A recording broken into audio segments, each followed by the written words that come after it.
Welcome to part 2 of my 3-part fall baking series. Today we are making pumpkin pecan streusel muffins, tender pumpkin cake with a crunchy pecan streusel topping and filling. Make sure you subscribe and go and check out part 1 of this baking series, homemade apple fritters, after you're done watching this. I got the recipe coming for you right now.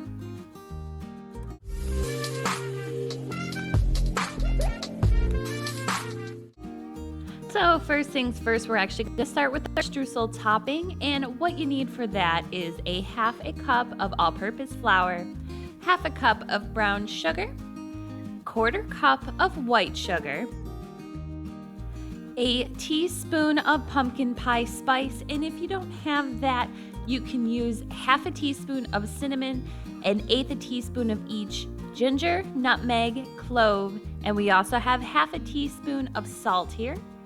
3/4 cup of chopped pecans. And lastly, we are going to need 6 tablespoons of cold, right out of the fridge, butter, cubed. Alright, so the first thing we're going to do is combine our flour with both of our sugars and our seasonings. And you're just going to mix these all together until they are well combined.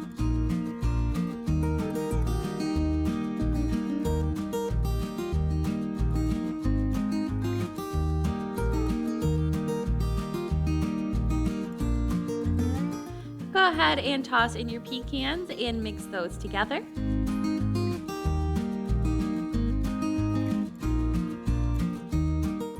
And lastly, we're going to add in our cold butter. Make sure your butter is cold when you're doing this. The colder, the better.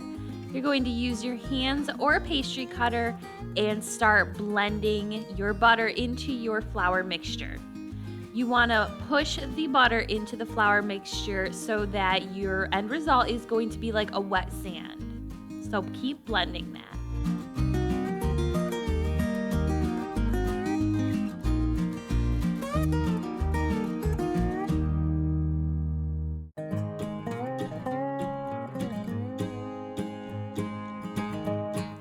Okay, so as you can see, it's starting to come together. When I grip it together with my hand, it clumps, and you just want to make sure that every dry ingredient is moistened and that you don't have any more large chunks of butter. Then what you can do is put this mixture back into the refrigerator while we make our cake batter.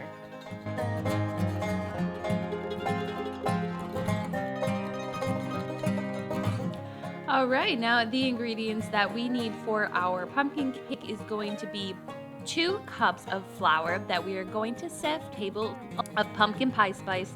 If you don't have pumpkin pie spice, alternatively, you can use 1.5 teaspoons of cinnamon, a half a teaspoon each nutmeg, ginger, and clove, or you could use allspice if you don't have clove. We also have here half a teaspoon of salt. You need 1 teaspoon of each baking powder, baking soda, a half a cup of white sugar, a half a cup of packed dark brown sugar, half a cup of canola oil, or you may use vegetable oil, 1 cup of pumpkin puree, just the puree, not pumpkin pie filling, 2 large eggs,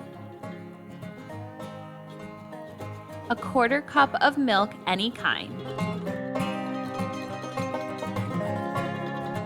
Alright, so we're going to get mixing our cake batter.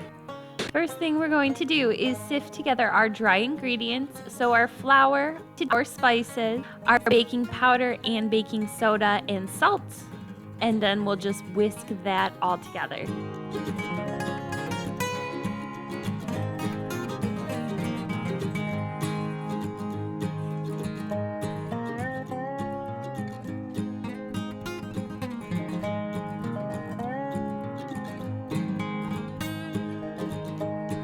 The bowl of a stand mixer, or you can mix by hand, we're going to combine our pumpkin and both of our sugars.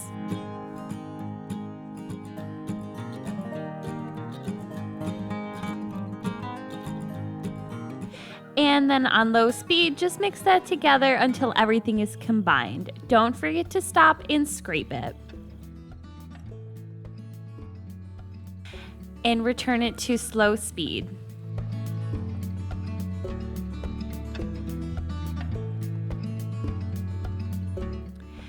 Next up, once all that is combined, we're going to add our eggs one at a time until each are combined.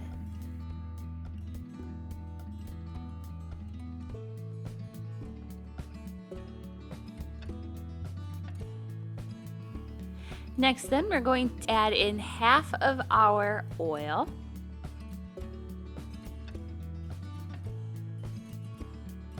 And then we'll slowly add half of our dry flour mixture to that.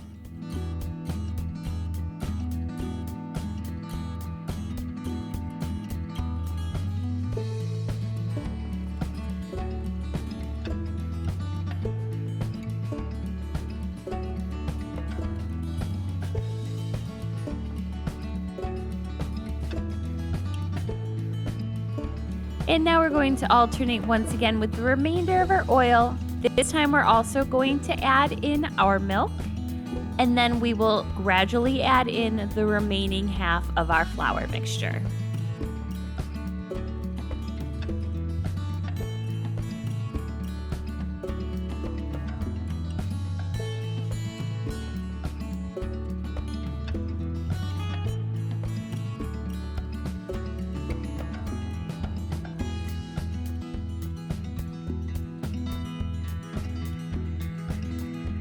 I like to stop the mixer before all my flour is completely incorporated. This gives me a chance to fold in the remaining flour as well as scraping the bottom of my bowl without over mixing my batter. So now I'm just going to fold in any unmoistened flour.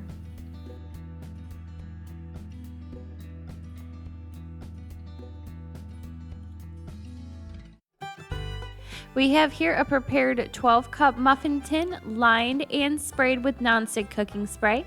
I'm using a 1 tablespoon cookie scoop. Now you're going to do 1.5 tablespoons, so 1.5 scoops of batter into the bottom of each cup. I've tested 1 scoop, I've tested 2 tablespoon scoops, and I promise you 1.5 is the right number.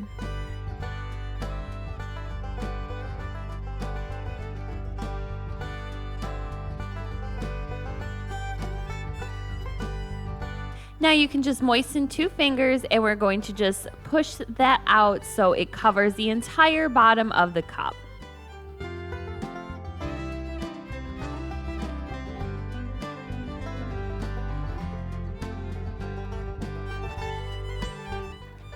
Using the same tablespoon scoop, I rinsed it off, and now I am going to put 1 tablespoon scoop of my streusel mixture into it. It is cold, so it might be a little hard to scoop it first, but just break it up a little bit and it should be easy. So go ahead and scoop 1 tablespoon on top of each of your batters.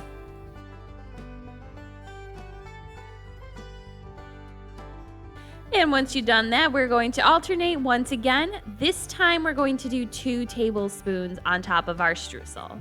So 2 scoops onto each cupcake.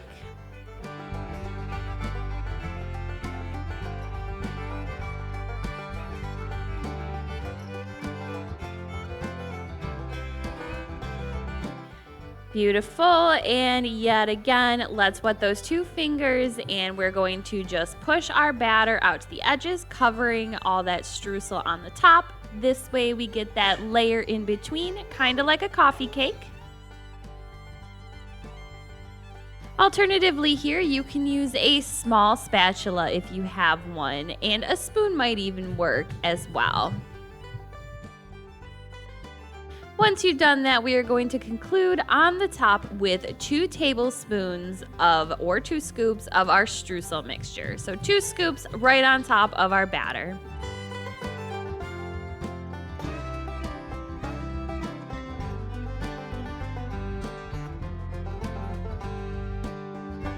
So if you have remaining streusel and batter, you're going to want to just put that in the fridge while the rest of your muffins are baking. And then once they're done, you can go ahead and bake up the rest of your batter. This recipe should yield you about 14 to 16 muffins. In a preheated oven of 350 degrees Fahrenheit, we are going to bake our muffins for 25 to 30 minutes. The way you can test for their doneness is by inserting a toothpick or a skewer into them, and if they come out with clean or very few crumbs on them, you will know they are done. If they have batter, you want to let them go for a couple more minutes. So now let them cool off completely, and then we will do our maple glaze. The fragrance that these muffins just give off when they're baked is phenomenal. It's like a warm hug filling your house. All right, on to our maple glaze. What we're going to need is a half a cup of sifted, make sure it's sifted, confectioner's sugar, 1 tablespoon of pure maple syrup, and then 2 teaspoons of any kind of milk. We are just going to combine this all, and you should have a very thick looking icing. And yes, this is the same icing recipe that I did use in last week's apple fritter recipe. This is a wonderful maple glaze and icing for pastries. And then I just put it in a Ziploc bag, snipped the very end off, and I'm doing a cross hatch pattern, which is just one way, and then you go perpendicular to that. My cupcakes are completely cool as well. If they are still too warm, then your glaze is probably going to melt off. And there you have pumpkin pecan streusel muffins. Make sure you guys give this video a like and please subscribe to my channel. It really does help me out. Stay tuned for next week. We will be making Concord grape pie bars. Thank you guys again so much for watching, and I'll catch you all next week. Okay, love you. Bye.